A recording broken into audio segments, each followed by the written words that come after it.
2010 से 12 तक चंपाई सोरेन उस समय की सरकार में वो कैबिनेट में थे। तो उस समय उनको क्या पता नहीं था नगड़ी के लोगों का स्थिति ये है। नगड़ी का 227 एकड़ जमीन को लो यूनिवर्सिटी को भी देने का काम किया, निःशुल्क IIM को भी 68 एकड़ ज़मीन देने का उन्होंने योजना बनाया था, और IIIT को भी ज़मीन देने का योजना बनाया।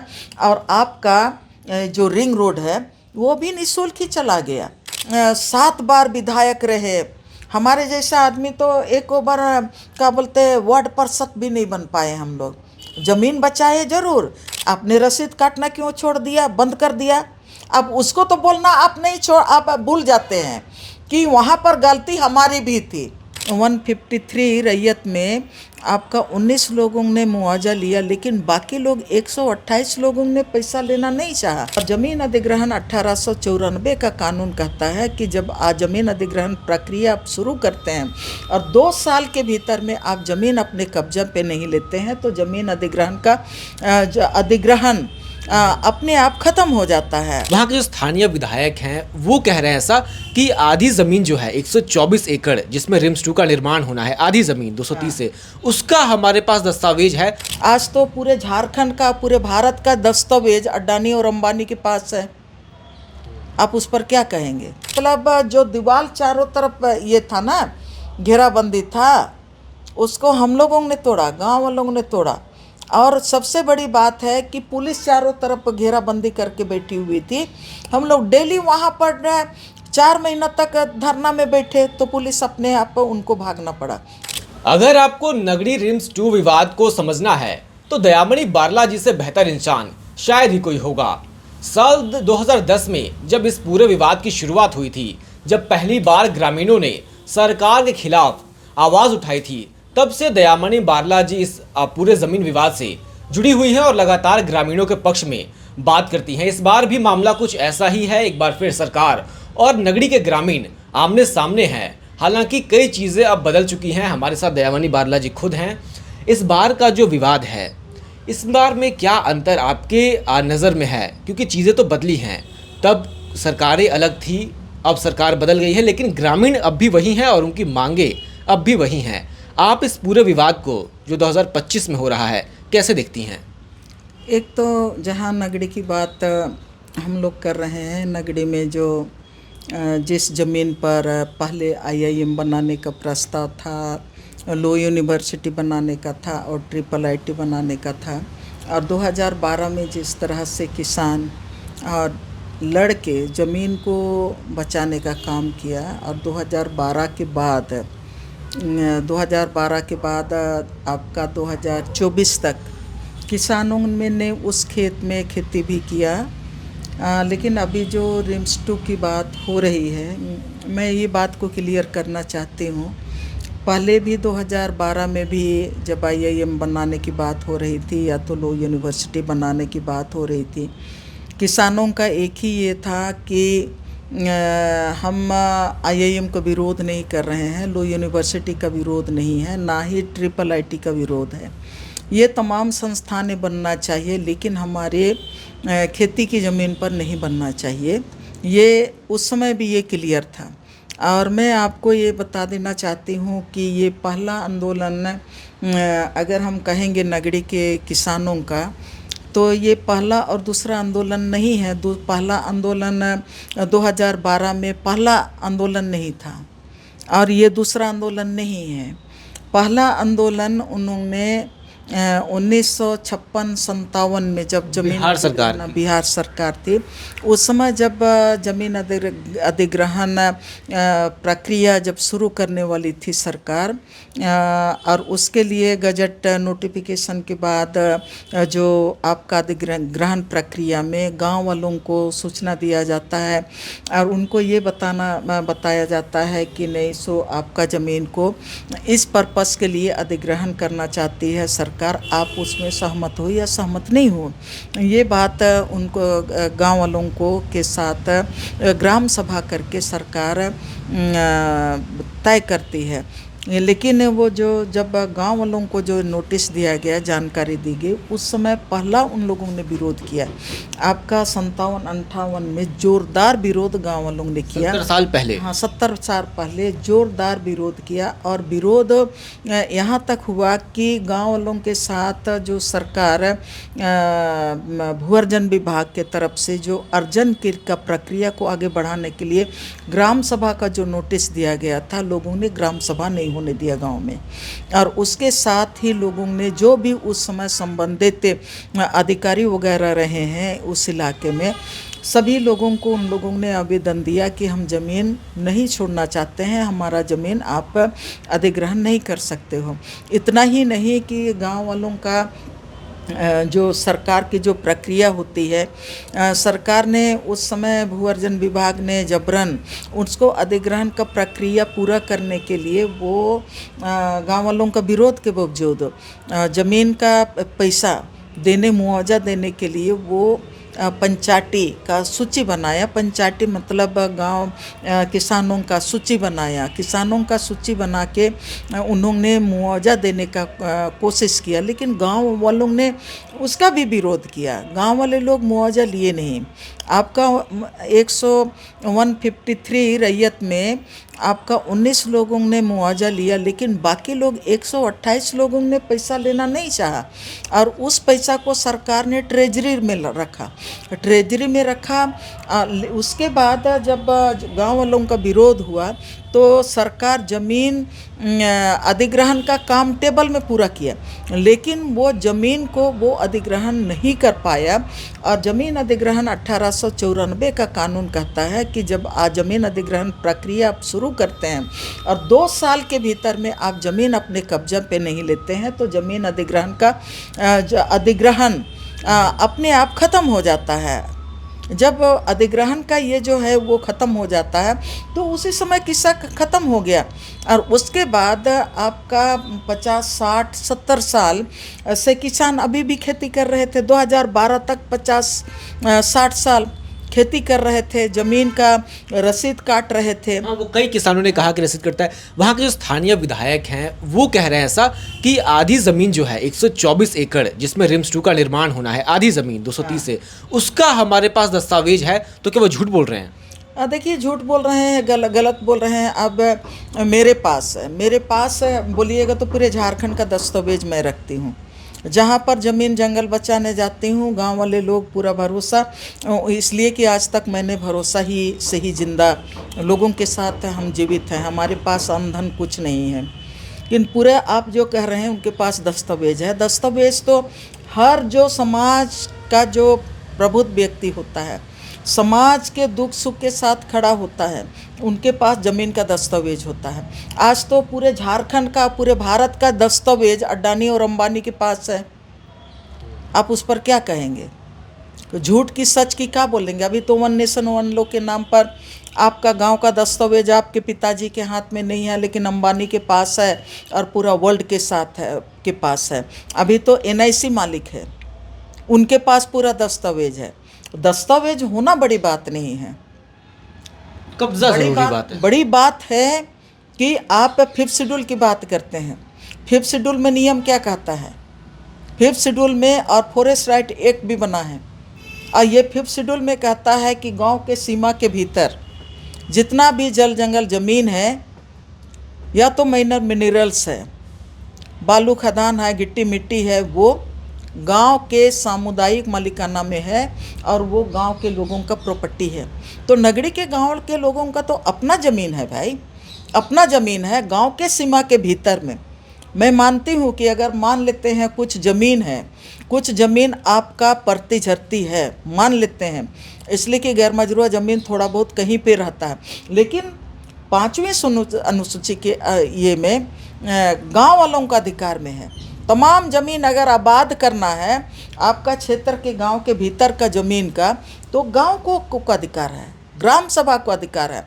तो वो तमाम ज़मीन तो किसान, नगरी के किसानों का है।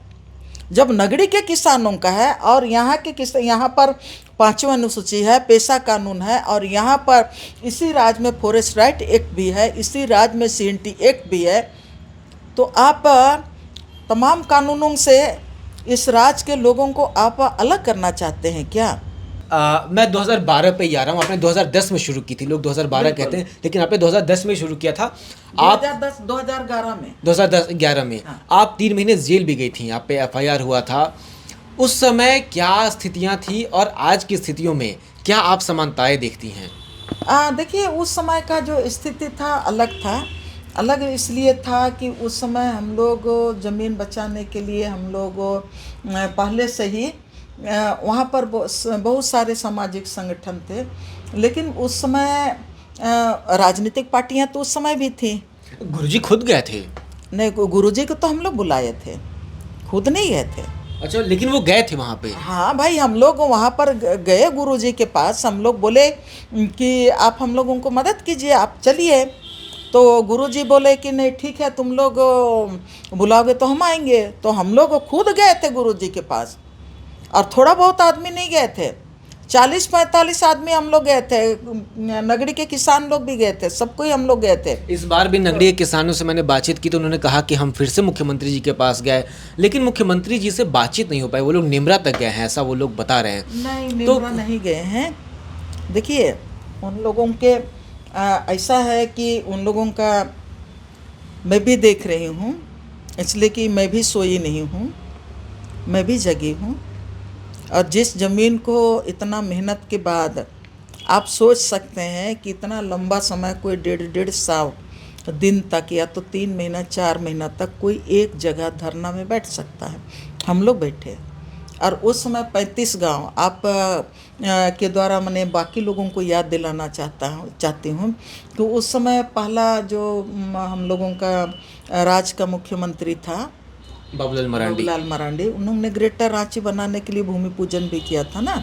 और उस 35 गांव में वो दस्तावेज का था, मैं नहीं कर रही हूँ, दस्तावेज है।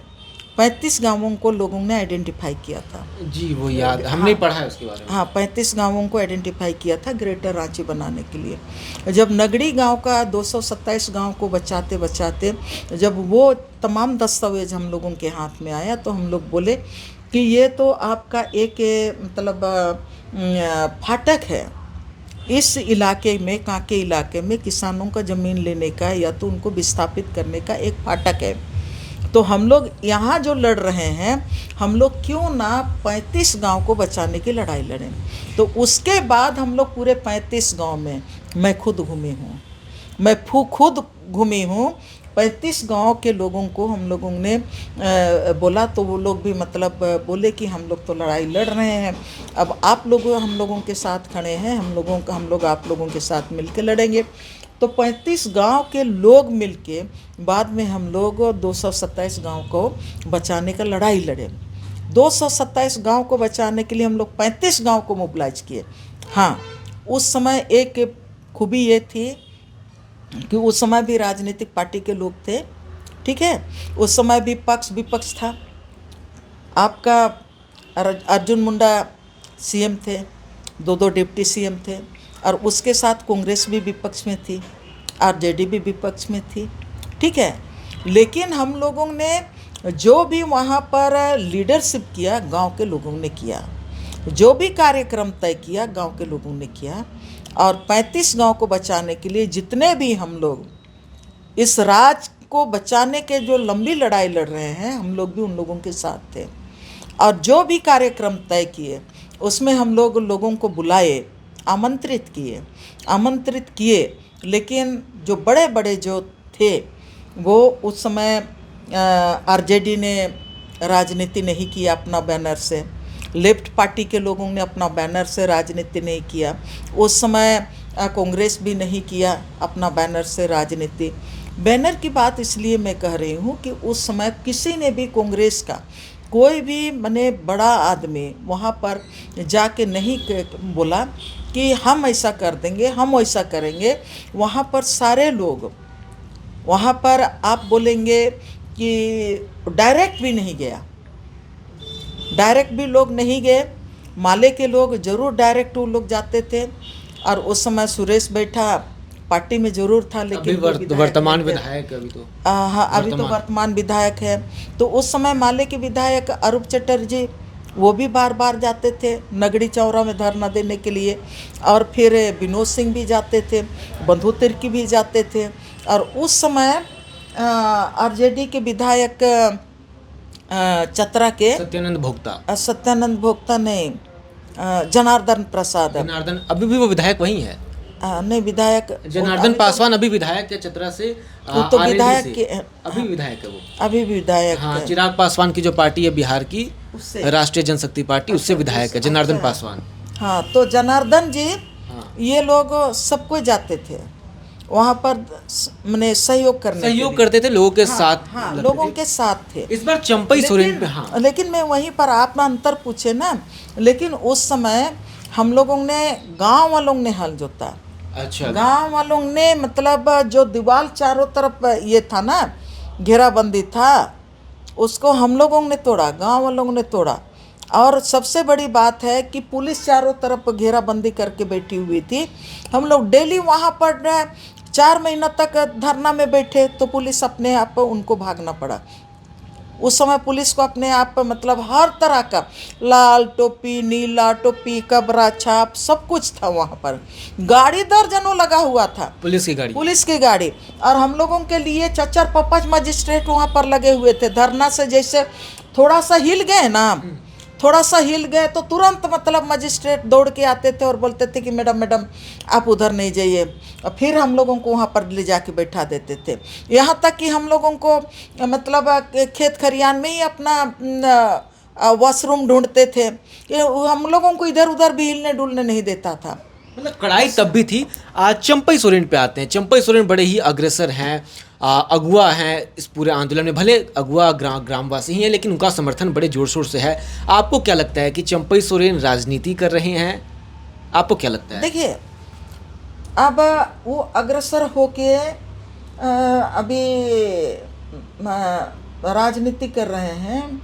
आप जो सवाल कर रहे हैं राजनीति कर रहे हैं, ये क्या कर रहे हैं, वो चंपई सोरेन ही जानेंगे। चंपई सोरेन ही जानेंगे कि वो राजनीति कर रहे हैं या तो ज़मीन बचा रहे हैं। 2010 से 12 तक चंपई सोरेन उस समय की सरकार में वो कैबिनेट में थे। अर्जुन मुंडा की सरकार, जेएमएम बीजेपी की। अर्जुन मुंडा की सरकार में, जेएमएम की सरकार में वो कैबिनेट में थे। और कैबिनेट में थे तो उस समय वो विज्ञान और प्रौद्योगिकी विभाग उनके हाथ में था, आवास उनके पास था, उनके पास श्रम विभाग था। आपको पता नहीं था? उसके बाद भी और 2 बार कैबिनेट था। उसके बाद भी 2005 से 2024 तक लगातार वो सरायकेला से वो झारखंड मुक्ति मोर्चा 7 बार के विधायक है वो। हाँ, 7 बार के विधायक हैं, 7 बार के विधायक हैं। और टोटल 3 बार कैबिनेट में रहे। तो 3 बार कैबिनेट में रहे तो आप, मैं गिन रही थी, वो तो 1 दर्जन से ज़्यादा विभागों को मतलब चला चुके हैं। ट्रांसपोर्ट डिपार्टमेंट देखा है उन्होंने, शिक्षा विभाग देखा है, ये भी अनुसूचित जनजाति विभाग भी देखा है, उसको भी देखा है, कल्याण विभाग भी देखा है। Senior most politician, senior most है। और एक बार सीएम भी रह चुके हैं। अब उनके बारे आप मुझको पूछिएगा। उस समय उनको जब 2010 से 11 में जब इतना हम लोग लड़ाई लड़े और वो लोग हम लोगों को देखते रहे, उन्हीं के अंडर में हम लोग उनके समय भी हम लोग लड़ाई लड़े। तो उस समय उनको क्या पता नहीं था नगरी के लोगों का स्थिति ये है। और उस समय सबसे बड़ी बात है कि 2010-11 तक 12 तक ज़मीन का रसीद किसानों का कट रहा था। आप उसको मैंने जनता जाने, मुझको तो मैं ये बात कहती हूँ, सच बात कहती तो लोग गाली देते हैं, लेकिन सच बात कहना मेरा काम है। 2010-11 में जो सरकार, राज्य सरकार थी, वो सरकार ने फ्री निःशुल्क, लिखा हुआ है दस्तावेज में, निःशुल्क नगड़ी का 227 एकड़ ज़मीन को लो यूनिवर्सिटी को भी देने का काम किया। निःशुल्क IIM को भी 68 एकड़ ज़मीन देने का उन्होंने योजना बनाया था। और IIIT को भी ज़मीन देने का योजना बनाया। और आपका जो रिंग रोड है वो भी निःशुल्क ही चला गया। अगर आप गांव के लोगों के प्रति इतना संवेदनशील हैं और आप में, हम में, मैं उनको केवल नहीं कह रही हूँ, आप तो मैंने 7 बार विधायक रहे, हमारे जैसा आदमी तो एक बार क्या बोलते हैं वार्ड पार्षद भी नहीं बन पाए हम लोग। ज़मीन बचाए जरूर, जंगल हम लोग बचाए, और पूरे झारखंड में अगर जंगल ज़मीन बचा है तो हम लोग जैसा कोयलकारो, नेतरहाट और जितना पोटका उटका में जितने भी ज़मीन बचाने वाले लोग हैं, सारे लोग मिल के हम लोग ने ज़मीन बचाया। सब कोई जेल पर जेल हम लोग गए, लेकिन आप लोगों की तरह हम लोग जनप्रतिनिधि नहीं हैं चुने हुए, लेकिन बावजूद भी हमारी जिम्मेवारी बनती है। तो हम ये कहना चाहेंगे, आपने जो सवाल किया क्या वो राजनीति कर रहे हैं, मैं नहीं जानती हूँ, ये तो मैंने माननीय चंपाई सोरेन ही जानेंगे। लेकिन हमारा ये कहना है कि आपको ज़मीन बचाना है तो आप लंबे समय तक, उस समय मैं ये पूरा कर लेती हूँ कि आपने निःशुल्क ज़मीन बांट दिए। उस समय अर्जुन मुंडा की सरकार के समय आपने निःशुल्क बांट दिया। आप उस समय निःशुल्क क्यों बांटे? आपने रसीद काटना क्यों छोड़ दिया, बंद कर दिया? अब उसको तो बोलना आप नहीं छोड़, आप भूल जाते हैं कि वहाँ पर गलती हमारी भी थी, गलती आप भी थी। अपने लोगों को नहीं बोल रहे हैं। हाँ, अपने लोगों को आप नहीं बोल रहे हैं, अपने लोगों को नहीं बोल रहे हैं। तो अभी अभी आप लड़ाई लड़ रहे हैं जब आप कोई पद में नहीं हैं, आप अभी सरकार से बाहर हो गए। मेरा एक ही कहना है कि आप लंबे समय तक गुरुजी के साथ राजनीति किए, लंबे समय तक आप जेएमएम के साथ राजनीति किए, और ये गलती कोई एक की बात नहीं है। आप हेमंत सोरेन का गलती केवल नहीं है, आपकी भी गलती उतनी ही है। तो आपको क्या बनता लेकिन था? आपको लगता है हेमंत सोरेन जी की भी गलती इसमें नजर आ रही है? देखिए, मैं वो लोग मैंने गलती बोल रहे हैं ना, हेमंत सोरेन पर जो आरोप लग रहा है कि अभी जो रिम्स 2 को लेके जो बोल रहे हैं कि नहीं, हेमंत सोरेन आदिवासियों को ख़त्म करना चाह रहा है। अभी आप जो आरोप लगा रहे हैं, आपके आरोप पर मैं बोल रही हूँ, मैं नहीं कह रही हूँ, मैं तो देख रही हूँ सबका खाता खतियान में हमारे दिमाग में है, हमारे जो खून में है, सबका जो दर्द है ना, वो ही खाता खतियान बन जाता है। तो मेरा ये कहना है कि अब रसीद नहीं कट रहा है तो रोड में हल्ला करने से नहीं होगा। आप भी कल तक सरकार में थे, आप बोलिए ना, आप लोग सब कोई मिल बैठ के तय कीजिए कि रसीद गांव वालों का काट देना है। आप बोलिए, आप लोग सीनियर मोस्ट हैं, आपका बात क्यों नहीं सुनेगा? सरकार सुनेगी। गठबंधन सरकार के साथ कल भी आप थे, गठबंधन में ही ना आप सीएम थे, तो उससे दूरी क्यों?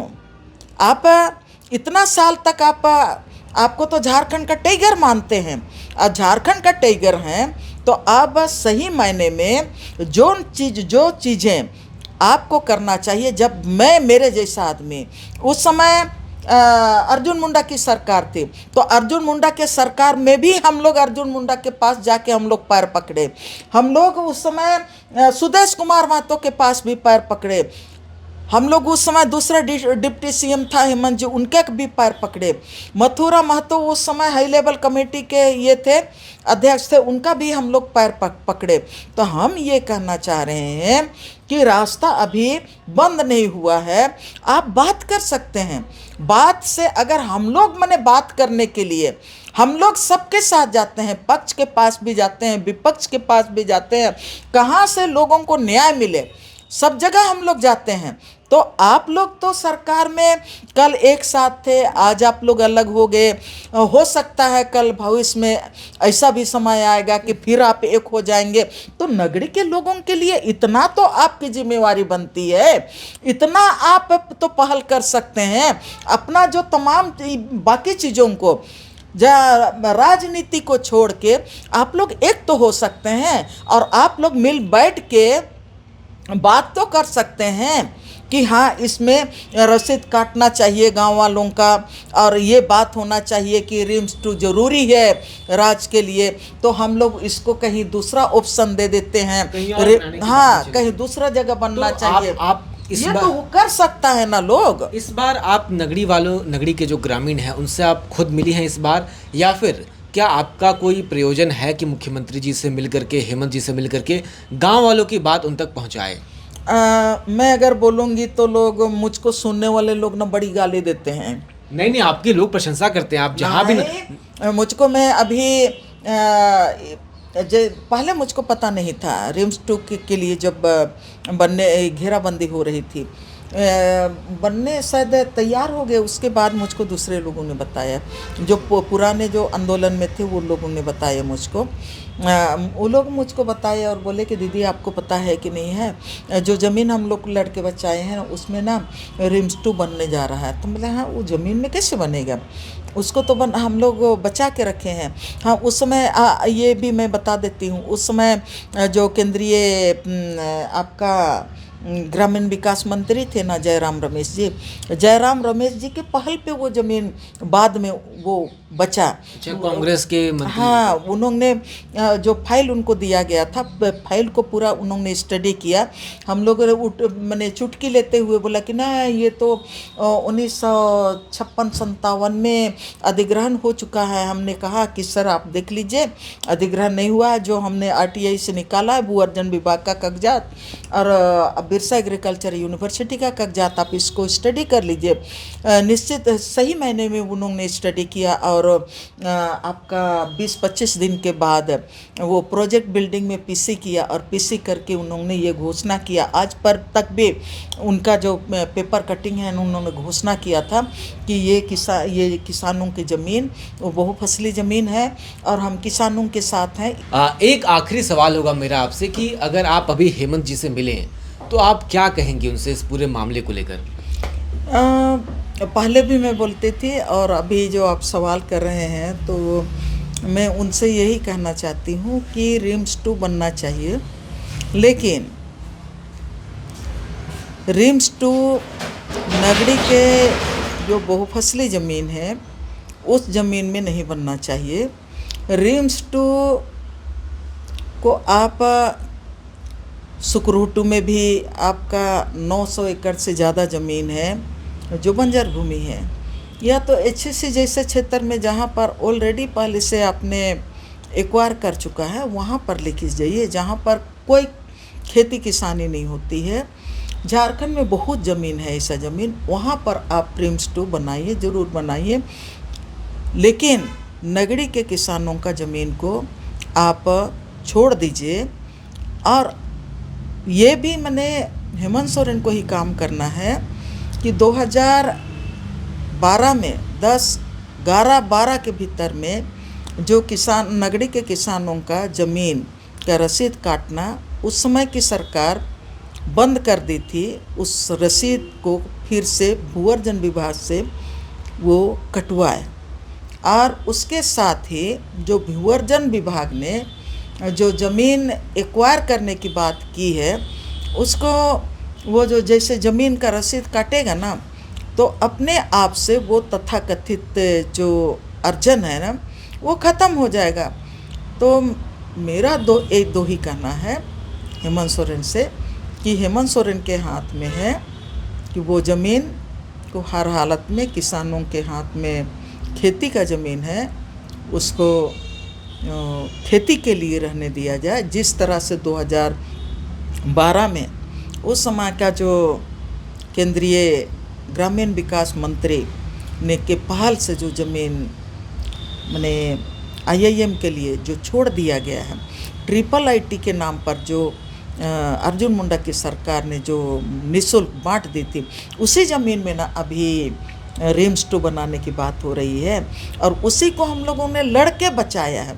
और जब लड़े तो तत्कालीन केंद्रीय ग्रामीण विकास मंत्री जयराम रमेश जी ने IIM को उठा के सुकुरहुटू लेके गए। तो उसी तरह से सुकुरहुटू के किसानों का ज़मीन को छोड़ दिया जाए और उसको कहीं भी बंजर भूमि में कहीं भी सरकारी ज़मीन है वहाँ पर ले जाया जाए। बहुत बहुत शुक्रिया हमारे साथ बातचीत के लिए। आपको ये पूरी बातचीत कैसी लगी? आप इन जो सलाह हैं जो इन्होंने दी है हेमंत सोरेन जी को, उनसे आप कितने सहमत हैं? कमेंट में ज़रूर बताएं। फिलहाल के लिए बस इतना ही, शुक्रिया। हो गया।